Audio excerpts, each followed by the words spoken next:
Now practice more than 1.5 lakhs questions to crack G NEET on PrecB Practice app. Download now.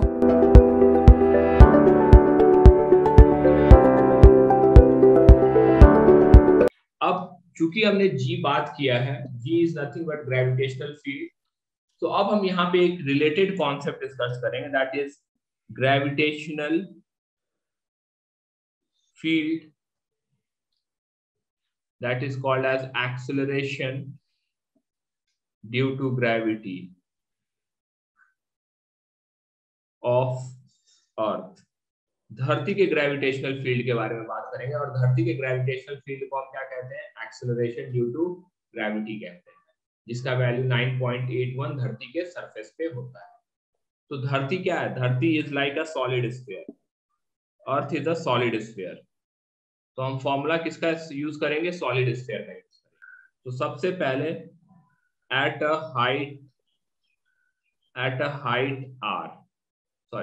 height h, धरती का surface है और धरती के surface से h हाइट पे हम जाते हैं। तो h हाइट पे धरती के सरफेस से ग्रेविटेशनल फील्ड G क्या होगा, ये हमें पता करना।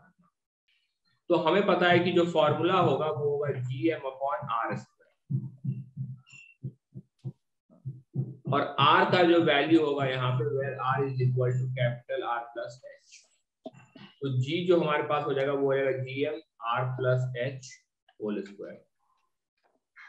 तो this will be the value of G at a height h if h is very very less than r, मतलब बहुत कम हाइट हम जा रहे हैं, लाइक धरती के सरफेस से 100 मीटर ऊपर गए और वहां पे G कैलकुलेट करना है, ठीक है? तो वहां पे कैसे करेंगे? तो हम ये करेंगे कि G को हम कर देंगे Gm 1 plus h/r into r²।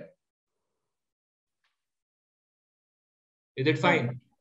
और Gm/r² जो होगा, Gm/r², ये वाला टर्म, इसे हम G0 कर देंगे। यहाँ पे G0 क्या है? G0 इज Gm/r² सरफेस पे, ठीक है? और ये हो जाएगा 1 plus h/r to the power, word सुने हैं? Binomial approximation.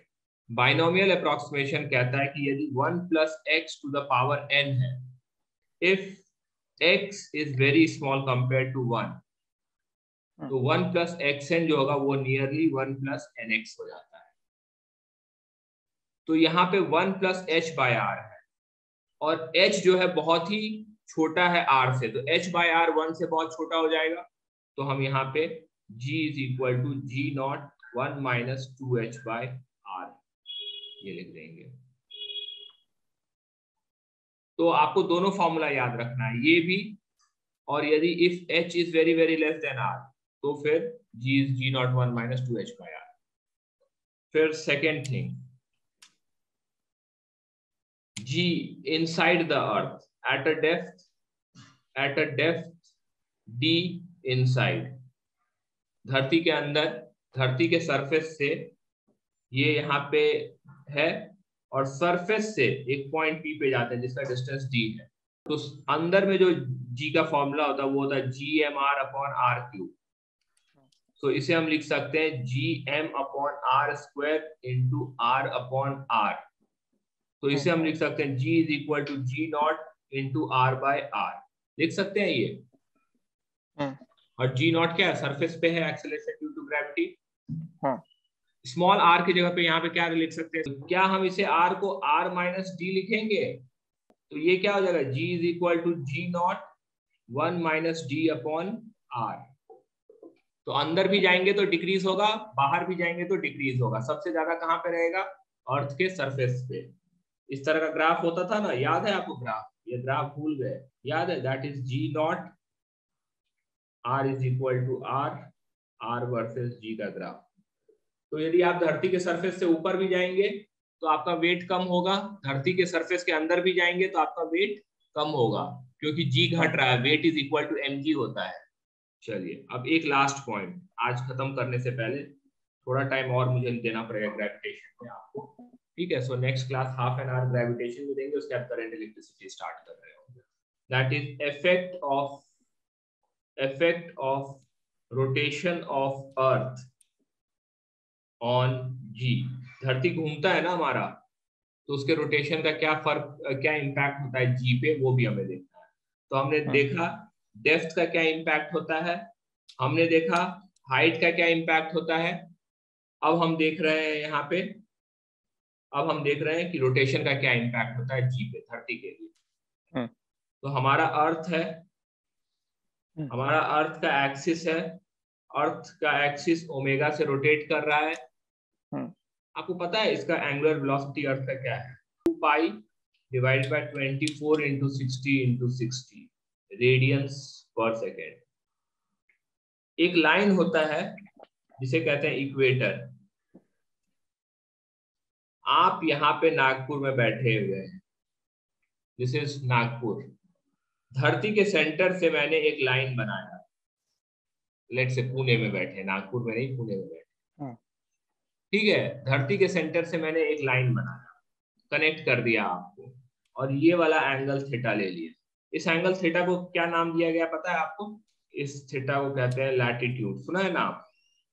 So latitude is nothing but the angle that a point projects at the center of Earth with the equator.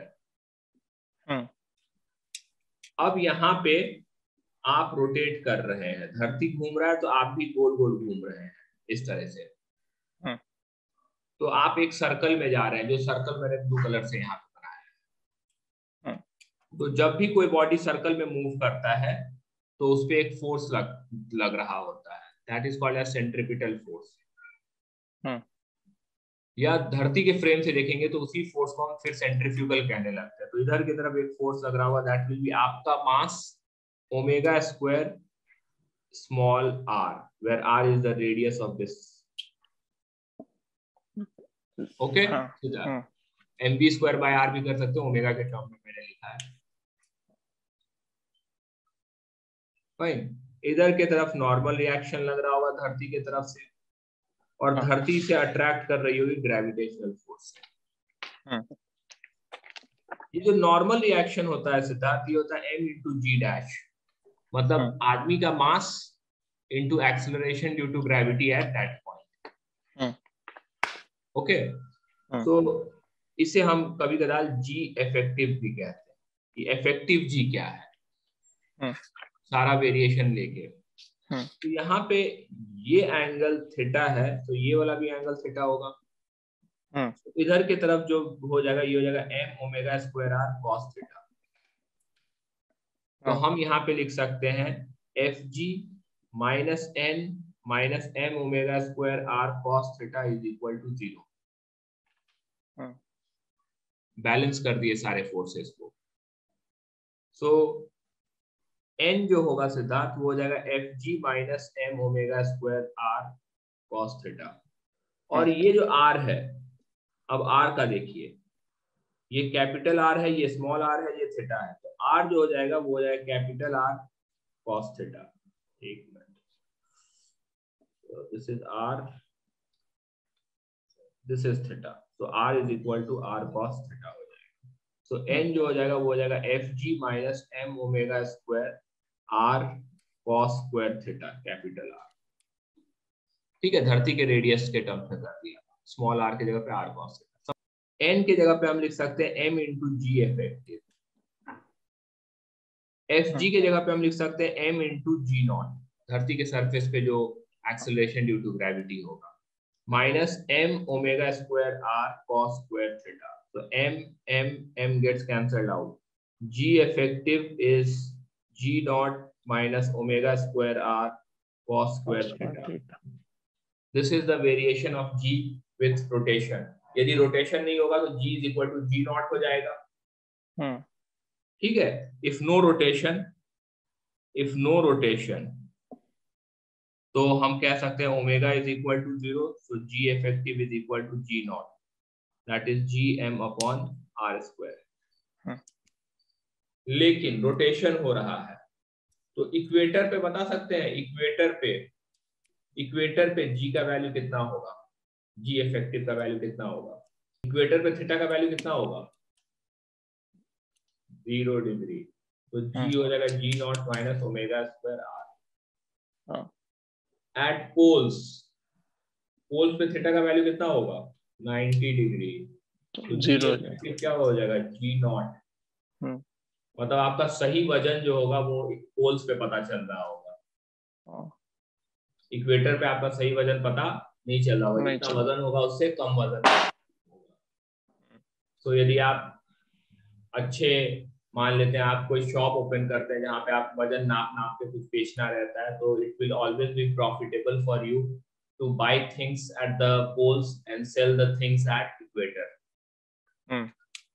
ठीक है, ज्यादा खरीदेंगे या एक्चुअल खरीदेंगे और जो सामने वाला आ रहा होगा उसे कम दे रहे होंगे आप।